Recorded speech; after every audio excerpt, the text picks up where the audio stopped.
Sconfitta dura da digerire per la Vigor che, ritrovatesi in inferiorità numerica, cede il passo all'Ostiamare per 1-4, ritorna al sorriso per i ridenzi che non trovavano i 3 punti da quasi un mese. Nonostante il risultato pesante, sono i padroni di casa ad approcciare meglio. Il carattere deciso permette a Blaugrana di rendersi pericolosi sin dai primi minuti. Al quarto d'ora un'ottima triangolazione sulla destra libera la corsa di Cortoni.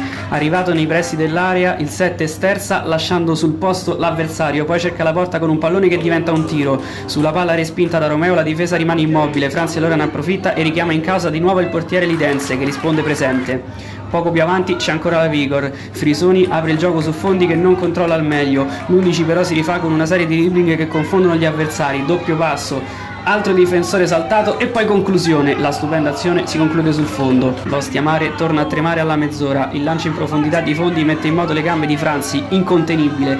Il 9 si invola in area con San Germano che prova a intervenire senza successo, a tu per tu cerca ancora il diagonale, palo. Nel finale di primo tempo arriva l'episodio che cambia tutto, lancio di San Germano deviato nei pressi del centrocampo che coglie impreparata la difesa della Vigor. La Losi interviene con troppa veemenza da ultimo uomo, fallo e cartellino rosso per il numero 4.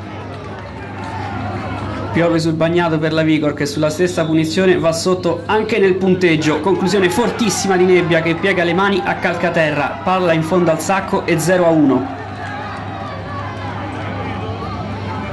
Nella ripresa la situazione dei padroni di casa non farà che peggiorare. Il lancio lungo bianco-viola deviato da Frisoni sembra essere facile preda della difesa. Catanzani sbaglia però il retropassaggio lasciando campo libero a Milanesi in agguato dietro di lui. Il 9 mette la punta e anticipa Calcaterra franandogli poi addosso. Raddoppio Lidense con il 9 che va a esultare sotto lo spicchio dei suoi tifosi per poi andare a sincerarsi delle condizioni dell'avversario costretto ad abbandonare il campo. Un minuto dopo a guidare la manovra è ancora lui che allarga da Ronchetti. Il 7 mette la palla in mezzo ma questa prende una traiettoria strana che va a finire poi in fondo al sacco. Terzo gol per i bianco-viola che come di consueto vanno a festeggiare con il proprio pubblico.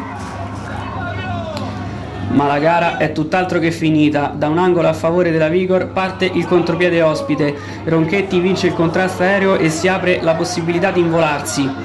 L'imbucata successiva per De Palo ha i giri giusti. L'otto davanti al portiere è freddissimo e lo batte calando il poker. Anche lui poi si invola in corsa verso i suoi tifosi indicando il 4 con le mani.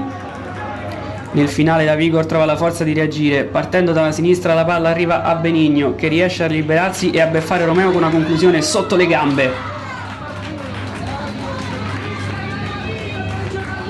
Per i Blaugrana arriverà anche l'occasione del 2-4, dalla stessa bandierina da cui poi a partire del contropiede ospite parte un cross perfetto sul primo palo che Morsella gira in porta cogliendo il palo lontano. L'Ostiamare torna quindi a vincere, ma quanti rimpianti per la Vigor.